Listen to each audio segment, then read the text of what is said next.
Welcome back to my channel. I feel like it's been a minute since we sat down to talk career, like flat out career content. But sharing what I do is also important to me. So I thought that maybe we would do that today. Part of the reason I wanted us to do so is because something landed on my desk which I felt was a great learning opportunity. So for those of you that don't know, I work in marketing within the financial services sector. And I basically work on creating campaigns and amazing content for all of you to consume and of course to ultimately purchase and to make sound purchases, because for me, education is a great way to really get my message across. Nonetheless, my career has taken a bit of a change lately, and I find myself more focused on digital marketing and quite a lot of content creation, which I really like. Now, if you have never been on this channel before, please know that we are notebook and laptop people. We always have notes, we have things that we want to share. And one of the things I really wanted us to focus on today was things that I think you definitely need to consider when you're trying to build a strong content plan. Now, why would I be talking about a strong content plan? It's because I currently have an assignment that I'm working on for a client, and this client already has someone else who is running lead on their project, and they've basically been spearheading the above the line marketing campaign.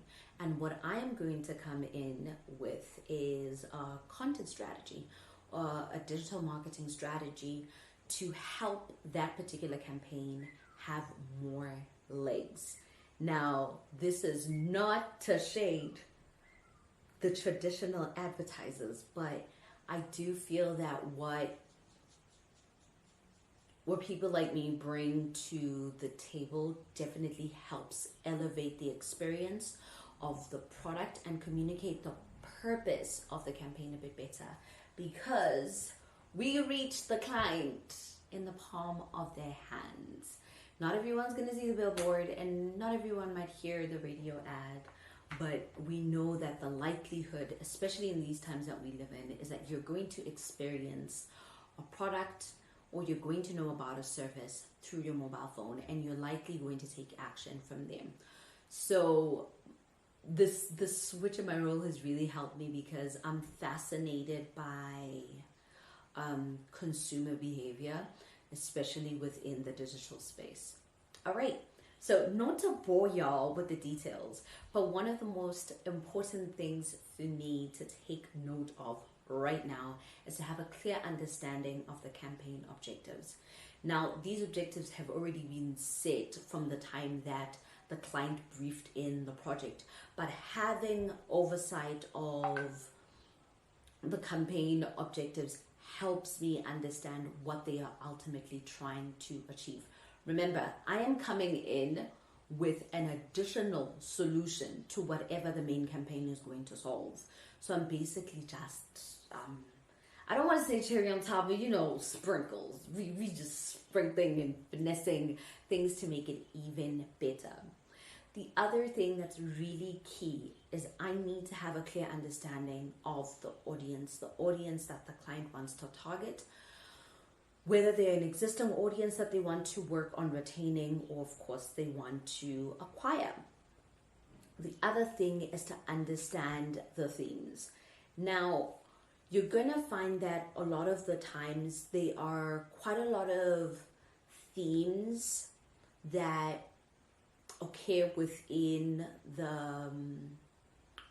a campaign, and I need to have a clear understanding of what those themes are, so that ultimately I can see how I can translate them to the mediums that I'm going to be using. Once we have done all of that, I then need to see what is going to be some of the important formats. And I say important because there's money on the table, and with money you need to be very, very particular which formats are going to work for this particular campaign and why, and show where these formats are going to exist. So an example of a format, let's say with this particular campaign, I might want to dive in a bit more with blog posts, because I feel like we need to be educating a bit more, and the best way to educate this particular client base is through blog posts. And I'd also have to try to find the evidence that shows that this particular client is likely going to read the blog post. Or I could just show, no man, let's just do a bunch of infographics, spread them through social media, spread them through our network. That's how we're going to ultimately get the action that we want from the client. Are you following? Let me know down in the comment section if all of these things I'm bombarding you guys with are making sense. Now, once I have my clear formats and also the appropriate channels, I need to start working on the content calendar. Now, the content calendar is going to be our roadmap, our guiding light until we come to an end. This is going to be a breakdown of when and how often we're going to be putting out this particular campaign content on the chosen channels. And of course, after that, we start creating and curating. Now, unfortunately, in the Lesotho market, we don't see a lot of user-generated content, which is a shame, because I feel like it's one of the most organic ways to get the product education out there and to get really nice and raw feedback. But we are going to try to be very intentional in terms of the content that we do have control over, which is the one that we're going to be curating. I'm so excited. You guys, I'm already putting down notes to come brief the designer that I'm going to be working on this with, so that we can start building a really nice look. And yeah, he's finding like appropriate imagery and all that good stuff. It really, really excites me. I cannot even lie. Now, after we've done that part, we are going to jump into my favorite, which is developing SEO and the appropriate keywords to support the overall digital plan. Now, not everyone puts a lot of emphasis on the SEO or the keywords, but with some of the things that I am personally working on, this is a big, big, big factor for me. It's even changed the way I develop copy, even just for the most random of random posts. So I don't even want to bother you guys with that, but if ever you want to maybe see how I develop copy to help the brand grow in terms of SEO, do let me know, and I can jot down a quick little guide for you guys to see. And then of course, I'm also going to be working on how we're going to measure and analyze the campaign. Now, I like to work on 369 a timetable. So let's say, for instance, a campaign is going to run for a year. I like to have a touch point with the client 3 times. After the first 3 months, I do feel, actually, after the first 3 months, I do feel that we usually have some concrete data for us to look back at to see whether we have been able to achieve any of our campaign objectives from a digital front, of course. And then we have enough time to make changes if we need to make any changes. And then by month 6, we are in a nice little rhythm. We have assessed ourselves. After month 3, we've made some changes and put those changes to action. And by month 6, we're analyzing and seeing whether the findings we had at month 3 and the changes we made have positively impacted the campaign. And then from there, we go into what I consider, honestly, the finish line. By month 9, most times you're going to see the graph go down because a user has experienced the content over and over again. Of course, we would have tried to switch it up as much as possible, but because my SD card ended up being full. So once we have measured and analyzed using that 369 method, we then start looking at ways to optimize. Now, when a campaign tends to come to an end, especially outwardly, which with the billboards and the radio ads and whatnot, there is still a need for the social media platforms, or at least the digital channels, to help with their reiteration of the optimizing of the product, regardless of whether it is still on the much more bigger platforms. And this is where I'm gonna start working on integrating it like very, very easily, slowly. Of course, the frequency of the post is gonna go down because now I need to start making it look like all the other content that we post on a regular basis. But it's just a way to keep it alive without necessarily still driving it as the main, as we would have within the first 3 or 6 months of it launching.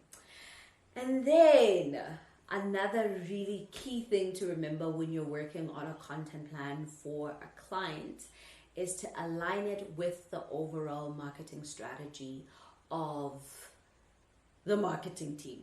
Usually at the beginning of the year or towards the close of the year, you are going to start strategizing about how you guys want to be seen in the market.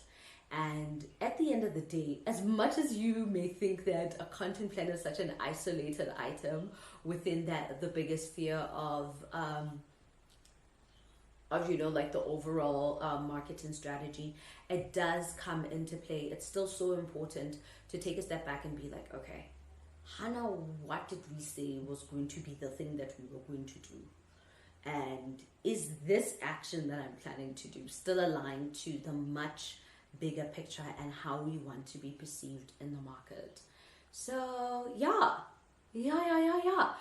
Okay, now to the good part. Now that I have explained, all the boring details in terms of what you guys need to consider when you build a strong content plan, let's get into the actual nitty-gritties. Okay, so for this particular campaign, the sad thing is I really wish I could give details, but I cannot give too many details, especially when I think about when I'm going to post this video. I can't give too much.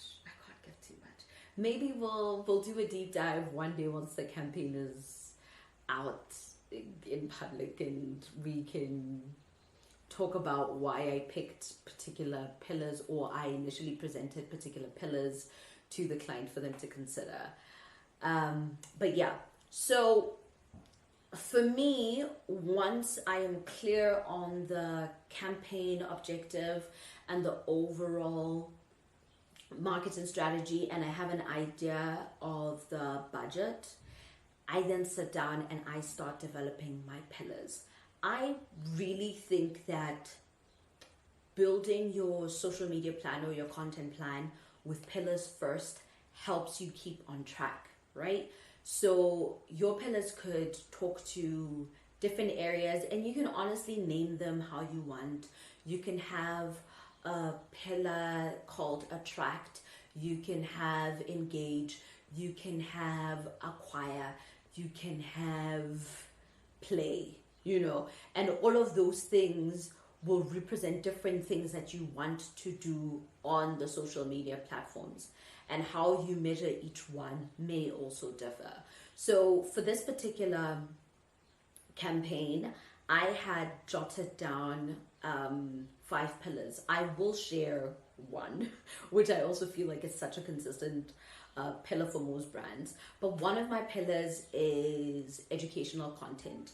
And for me, educational content is there because while you are trying to sell, attract, attain, retain, you still want to educate. because I feel that an audience or a customer that knows how to make the most out of your product is the kind of customer you want, because they'll also be the kind of customer that organically advocates for you and your product. So it's one of the things that I have listed down as a pillar that I definitely want to stretch on. So for this one, I want to make sure that within the education, I'm able to talk about just general how to use this particular product, and then start niching, like really just like funneling down and teaching people why ours is better.